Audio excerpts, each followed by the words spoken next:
Pernai garbingais Lietuvos tūkstantmečio vaikų titulais buvo apdovanoti 8 patys gudriausi ir šauniausi mūsų šalies mokiniai.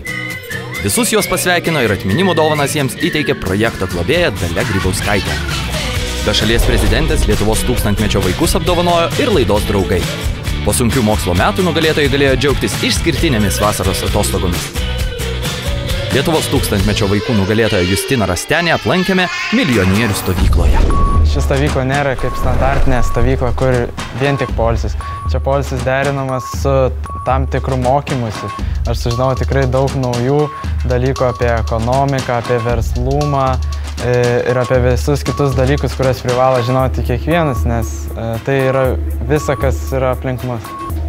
Milijonierių stovykla tai neseniai į Lietuvą atkeliavęs įvairiose pasaulio šalyse jau pripažintas stovyklų modelis, vaikams siūlantis ne tik aktyviai pailsėti, bet ir prasmingai praleisti vasarą. Čia vyko interaktyvūs mokymai apie ekonomiką, verslą, psichologiją ir viską, kas susijęs su pinigais ir jų valdymu. Rugilė Matulavičiūtė, dar viena laidos nugalėtoja, dovanų gavusi kelionę į Vokietiją, vasario 16-osios gimnaziją.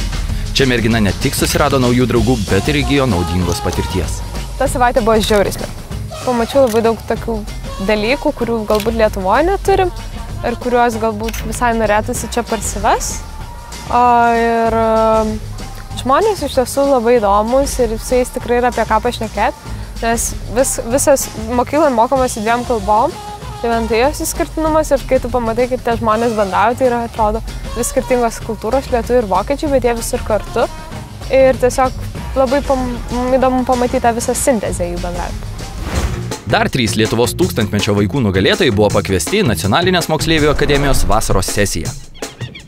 Poilsiautojų mylimoje Nidoje kartu su kitais gabiais Lietuvos vaikais mūsų nugalėtojai ne tik smagiai leido atostogas, bet ir dalyvavo įvairiose paskaitose, kurias skaitė garsiausi šalies dėstytojai, rašytojai, muzikantai ir kitos garsios asmenybės.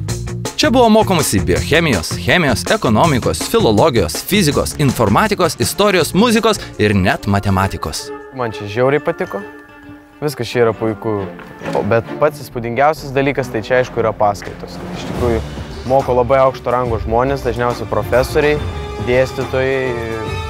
Iš tikrųjų tai yra smagiausias dalykas, kad tikrai labai praplečia tavo žinias ir netgi iš tikrųjų pamatai net ne tiek, kiek žinai, o kiek nežinai visko ir kiek dar gali visko išmokti. Ir va tai, manau, labiausiai ir yra žavintis dalykas.